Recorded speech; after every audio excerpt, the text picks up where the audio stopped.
వృశ్చిక రాశి వారికి ఈ వారంలో ధన ఆదాయ స్థితిగతులు ఎలా ఉన్నాయండి? 3 గ్రహాలు సహకరిస్తున్నాయి. చిత్తశుద్ధితో విజయం సాధిస్తారు. వ్యతిరేకతను తట్టుకొని అనుకూల ఫలితాల వైపు అడుగులు వేస్తారు. స్వధర్మం, గురుభక్తి మిమ్మల్ని గొప్పవారిని చేస్తాయి. ప్రయత్నాలు ఫలిస్తాయి.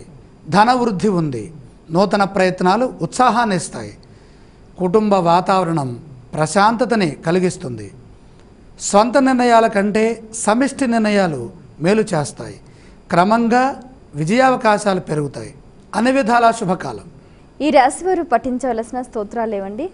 ఆంజనేయ స్వామి వారి ధ్యానము చాలా వరకు సహకరిస్తుంది. ఆలయ సందర్శన క్రమంలో ఏ దేవీ దేవతలను దర్శించాలంటారు? ఆంజనేయ స్వామి వారి ధ్యానం చేస్తున్నాం కాబట్టి ఆయన్ని చూస్తూ ఒక్కసారైనా సరే మనకు తెలిసినటువంటి ఆంజనేయ స్వామి వారి స్తోత్రం హనుమత్ దేవాలయంలో ఆంజనేయ స్వామి వారి ముందు చేయటం మంచిది. ఈ రాశి వారు చేయవలసిన దానాలు ఏవండి? ఇక్కడ ప్రధానంగా 9వ రాశిలో రవి బుధ దోషాలు కనపడుతున్నాయి. రవి ప్రీతిగా గోధుమలు, బుధ ప్రీతిగా పెసలు దానం చేస్తే ధనవృద్ధి మరింతగా పెరుగుతుంది.